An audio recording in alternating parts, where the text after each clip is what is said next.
सत्य श्री ओम सतनाम सत साहेब।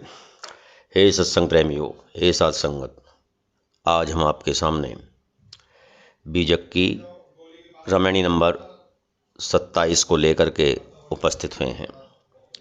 आज का सत्संग प्रवचन बीजक की रामायणी नंबर 27 पर आधारित है। ब्रह्मा को दीनो ब्रह्मंडा, सप्तदीप पहु मोनो खंडा, सत्य सत्य कही विष्णु दड़ाई, तीन लोक मां राखिन जाई, लिंग रूप तब शंकर कीना, धरती खिली रसा तल दीना, तब अष्टंगी रची कुमारी, तीन लोक मोहा सब झारी, द्वितीया नाम पार्वती को भयउ, तप करते शंकर कह देऊँ, एक ही पुरुष एक है नारी, ताते रचिखानी भोचारी, सर्वण वर्वण देवो दासा, रज सत तम गुण धरती आकाशा। कहते हैं कि लोगों का विचार है, लोग ऐसा मानते हैं, ऐसा प्रचार है, ऐसा पुराणों में लिखा हुआ है कि अष्टंगी माता ने ब्रह्मा को ब्रह्मांड प्रदान किया, जिसमें सप्तद्वीप और 9 खंडों सहित यह पृथ्वी है। उसी ने अर्थात अष्टंगी माता ने, उसी ने विष्णु जी को सत्य आचरण वाला और सच्चा जानकर उन्हें स्वर्गलोक प्रदान किया। तीन लोक मां राखनी जाई, लिंग रूप तब शंकर की कीना। इसके पश्चात शिवजी ने अपना लिंग रूप बनाकर पृथ्वी में गाड़ दिया, जो रसातल तक चला गया।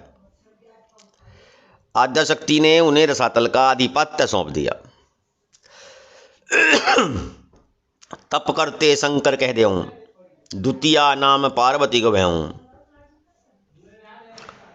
तत्पश्चात अष्टांगी ने 3 कुमारियों की रचना की।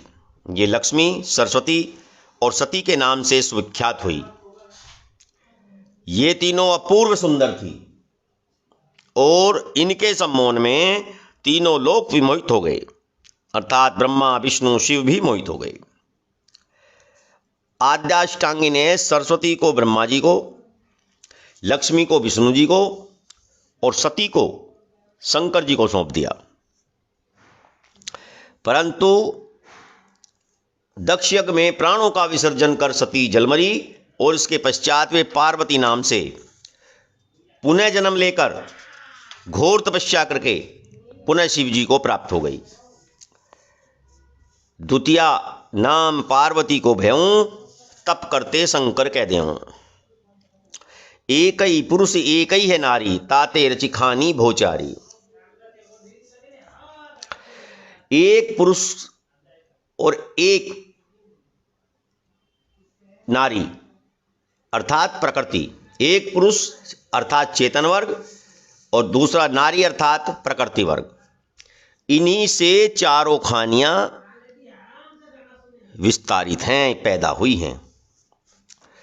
विश्व में पुरातन काल से ही चारों वर्गों में क्रमशः शर्मा वर्मा देवो दास का उद्भव माना जाता है।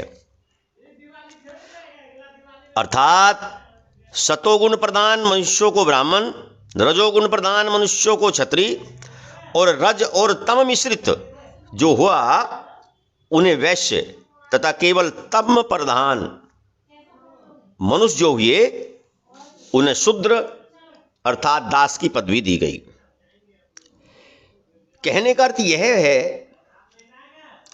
कि ब्राह्मण, क्षत्रिय, वैश्य और शूद्र जन्म से नहीं बल्कि स्वभाव क्रम से माने गए।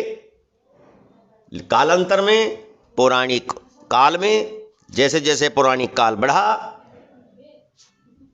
इन्हें जन्मजात मानकर इनकी गलत व्याख्या की जाने लगी।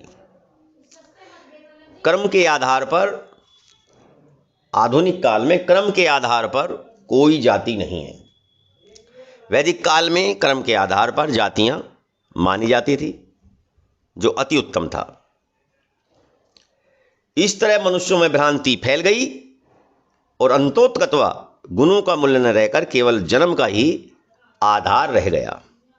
जन्म आधारित लोकाचार में जातियां गढ़ दी गई। साखी एक अंड ओंकार ते सब जग भया पसार, कहे कबीर सब नारी राम की अविचल पुरुष भरतार। कबीरदास जी कहते हैं कि उपासक व्यक्तियों का कहना है कि ओमकार और प्रणव एक ही बीज और अंडारूपी संसार का विस्तारक हैं। वे इसी की पूजा करते हैं। यहां तक कि उसे पति मानकर कहे कबीर सब नारी राम की, जो साकार को मानते हैं वे परमात्मा को पति रूप में मान करके अपने आप को प्रेमिका मानते हैं, अर्थात पति अर्थात स्वामी मानते हैं और अपने आप को सेवक मानते हैं। पति मानकर उसकी पत्नी स्वीकार करते हैं, अर्थात स्वयं को उसकी सेवा में लगाकर धन्य हो जाते हैं और समझते हैं कि इस तरह सेवा करने से हमें मोक्ष या मुक्ति मिल जाएगी। ये सब भ्रम लोगों में फैला दिया गया है, लेकिन अपना आत्म स्वरूप, आत्म तत्व, निज स्वरूप ही वास्तव में स्वयं ही स्वयं का परमात्मा है, भगवान है।